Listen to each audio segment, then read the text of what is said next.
अस्सलाम वालेकुम दोस्तों, आज के इस डार्ट ट्यूटोरियल में हम वेरिएबल्स के बारे में सीखेंगे कि वेरिएबल्स डार्ट में क्या होते हैं। ठीक है, और उससे पहले मैं आपको एक चीज़ बता दूं कि लास्ट वीडियो में हमने देखा था कि नेमिंग डेटा के बारे में सीखा था कि नेमिंग डेटा हम क्या बोलते हैं। ठीक है, नेमिंग डेटा का मतलब ये होता है कि आपके पास एक डेटा है और उस डेटा को आप आगे किसी मतलब एक लाइन नंबर 9 पे आपके ऊपर डेटा और लाइन नंबर 19, 20 या अभी मैं 14 के ऊपर काम कर रहा हूँ, तो आपको इस लाइन पे डेटा उसको चाहिए, उसका रेफरेंस चाहिए। जैसे मैं इस वैल्यू के साथ ये वाली वैल्यू को मैं ऐड कर रहा हूँ, तो ये रेफरेंस अगर मेरे को देना है डेटा को और डेटा यहाँ लिखा हुआ है, तो मुझे इस डेटा को नेम देना पड़ेगा।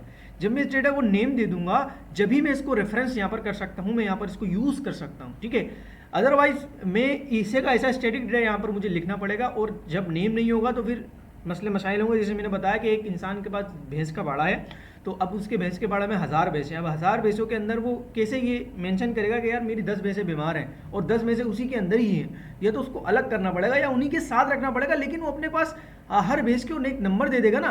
जैसे हमारा शनाख्ती कार्ड होता है, ऐसे वो अपने हर भैंस को एक नंबर दे देगा, एक टैग दे देगा कि भाई ये 19वीं है, ये 20वीं है, ये 89वीं है, ये 101 है। जैसे हमारे शनाख्ती कार्ड नंबर होता है, आईडी कार्ड नंबर होता है, इसी तरीके से अगर वो नंबर दे देगा तो उसको कॉल करना, उसको याद रखना ईजी होगा। तो इसी तरीके से हमारे पास देखें, प्रोग्रामिंग में हम एक चीज़ अहम करते हैं, बल्कि मैं समझता हूँ प्रोग्रामिंग में एक ही चीज़ करते हैं, वो है डेटा के साथ मैनिपुलेटिंग करना। अब डेटा के साथ मैनिपुलेटिंग कर रहे हैं तो आप डेटा को नाम ही नहीं देंगे तो फिर मसला हो जाएगा। तो डेटा को नाम देना बहुत ज़रूरी होता है। अच्छा, अब नाम दे दिया हमने डेटा को। अच्छा, इस डेटा को जब आपने नाम दे दिया ना, तो ये तो डेटा को नेमिंग देना एक इंग्लिश का वर्ड है, लेकिन प्रोग्रामिंग में इसको हम वेरिएबल्स कहते हैं। अगर आप डेटा को नेम देंगे तो प्रोग्रामिंग के अंदर उसे हम क्या कहते हैं? प्रोग्रामिंग में उस स्टेटमेंट को हम प्रोग्रामिंग में वेरिएबल्स कहते हैं। ठीक है, मैंने इंटीजर लिया, और बल्कि मैं इस तरह समझाता हूँ कि मैंने क्या करा, मैंने एक नम लिया और नम को मैंने 12 दे दिया। अब डेटा को नेम देने को हम क्या बोलते हैं? मतलब मैंने नंबर असाइन टू 12, मतलब नंबर को मैंने टेक कर दिया 12 के ऊपर, ये मैंने नेम दे दिया 12 को। वैसे नॉर्मली 12 असाइन टू नम होता है, मगर टेक अगर मैं देना चाह रहा हूँ, नेम देना चाहता हूँ, मैंने 12 को नाम दिया है नम। ठीक है, तो इसको हम नेमिंग डेटा कहते हैं, लेकिन प्रोग्रामिंग में इसको कहते हैं वेरिएबल। प्रोग्रामिंग में इस तरीके को, इस स्टेटमेंट को, इसको हम क्या कहते हैं? वेरिएबल। लेकिन डार्ट के अंदर एक चीज़ और हमें बढ़ानी पड़ती है, इसकी डेटा टाइप भी हमें देनी पड़ती है, वेरिएबल की डेटा टाइप भी हमें देनी पड़ती है। ठीक है, तो ये होता है हमारा वेरिएबल। तो हमारे पास आज के एक थ्योरी के अंदर एक चीज़ है, हम उसको देखते हैं सबसे पहले। तो उसके अंदर हमारे पास क्या है? Integer part of the statement is known as the type annotation. अच्छा, अब मिसाल के तौर पर मैंने जो है वो इंटीजर इसको दिया है, इसको हम कहते हैं टाइप एनोटेशन। टाइप एनोटेशन मतलब एक डेटा है आपके पास, उस डेटा कौन सा डेटा है वो, मतलब इंटीजर है ना, तो मैंने इसको इंटीजर दे दिया। अब मैंने जिसको टाइप दिया, इसको कहते हैं टाइप एनोटेशन। अगर मैं यहाँ पर डॉट लगा के 4 लगा दूंगा तो ये एरर हो जाएगा। क्यों?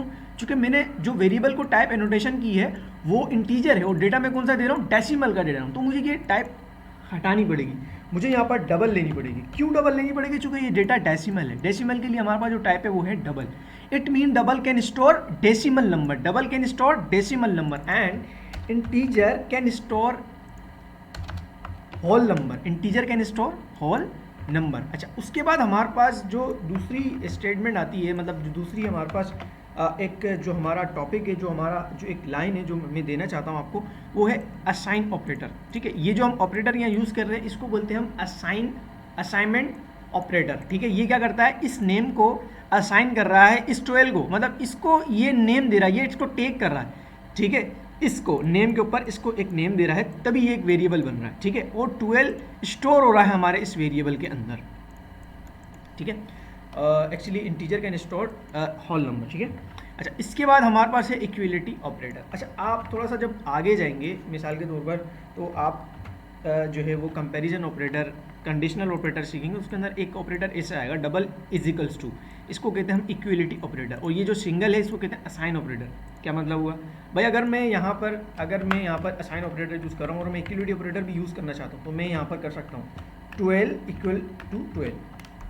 अब ये है इक्विलिटी ऑपरेटर। इसका जो रिटर्न होता है हमेशा आपको मिलता है ट्रू के अंदर, या आपको ट्रू के अंदर मिलेगा या आपको फॉल्स के अंदर मिलेगा, इन दोनों में आपको मिलता है। तो इसका जो रिटर्न है बूलियन टाइप है, तो मेरे को यहाँ पर बूलियन देनी होगी। तो 12 के बराबर है, तो इट मीन ये इसको क्या रिटर्न करेगा? ये इसको ट्रू रिटर्न करेगा। तो हम इसको देख लेते हैं, मैं यहाँ से इसको रन करता हूँ।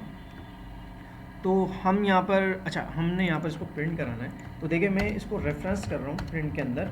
तो वेरिएबल का जो यूज़ होता है वो इसलिए होता है कि आप डेटा को रेफरेंस जो है वो दे सकें। देखिए यहाँ ट्रू है, ठीक है। अच्छा, इसके बाद हमारे पास जो अगली लाइन है इसको हम वहाँ पर लिख कर देखते हैं, ठीक है। हम यहाँ पे हमारे पास जो लाइन है वो है the type integer can store integer. बिल्कुल ही हमने इस चीज़ को देख लिया कि इंटीजर जो है वो जो टाइप इंटीजर है वो जो है इंटीजर को स्टोर करती है।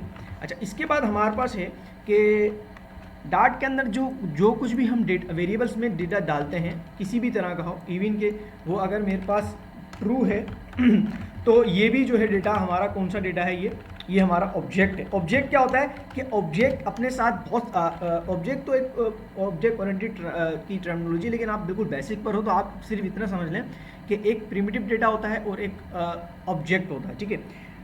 प्रिमिटिव टाइप डाट में नहीं है। एक और मैं लाइन यहाँ से आपको लेके दिखा देता हूँ कि डाट जो है वो प्रिमिटिव डेटा टाइप अपने अंदर नहीं रखता, ठीक है। मैं यहाँ पर आपको करके दिखाता हूँ कि does not have the primitive variable type that exist in some languages, ठीक है। डाट के अंदर प्रिमिटिव वेरिएबल्स टाइप नहीं होती है, प्रिमिटिव डेटा जो है ना डाट के अंदर नहीं होता है, बल्कि ऑब्जेक्ट होता है। ये बॉल जो है ये ऑब्जेक्ट है, ये किसी क्लास से आया हुआ है, ये किसी क्लास से आया हुआ है। अच्छा, इसको समझना कैसे, आप कैसे समझोगे, आप ऐसे समझोगे कि अगर मैं इस नम को यहाँ रखकर डॉट लगाता हूँ तो आप इसको टू स्ट्रिंग का मेथड आप यहाँ देख सकते हैं। टू स्ट्रिंग का मेथड इस चीज़ को बावर कर रहा है कि ये जो है वो हमारा जो नम है ये एक टाइप से आया हुआ है, एक क्लास से आया हुआ है, ठीक है।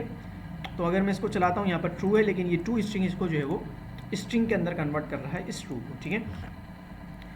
इसके बाद हमारे पास एक स्टेटमेंट इसी चीज़ के बारे में बता रही है, वो ये कह रही है कि दे आर सब क्लासेस ऑफ नम। अच्छा, हमने लास्ट टाइम पर जो इंटीजर लिया था इसमें मैंने 12 दिया। अब ये जो 12 मैंने नम को दिया है, ये जो 12 है ये भी प्रिमिटिव डेटा नहीं है, ये भी एक क्लास से, मतलब ये एक इंटीजर एक नम नाम से क्लास है, इसकी सब क्लास से ये बना हुआ है और ये एक्चुअली में ये एक ऑब्जेक्ट बना रहा है। ये जो नम है यहाँ पर इसको ये क्या कर रहा है, एक ऑब्जेक्ट बना रहा है। इंटीजर जो ये क्लास से आ रहा है, ठीक है।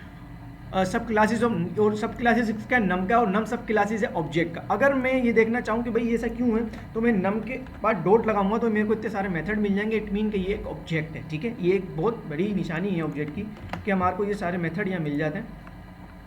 तो ये अभी दोबारा, अच्छा इस इवन में चेक कर रहा हूँ कि ये इवन है, बिल्कुल इवन का इवन है, लेकिन अगर मैं इसको 11 कर दूंगा तो ये मुझे रिटर्न करेगा कि ये जो है वो फॉल्स, क्योंकि ये इवन नहीं है, ठीक है।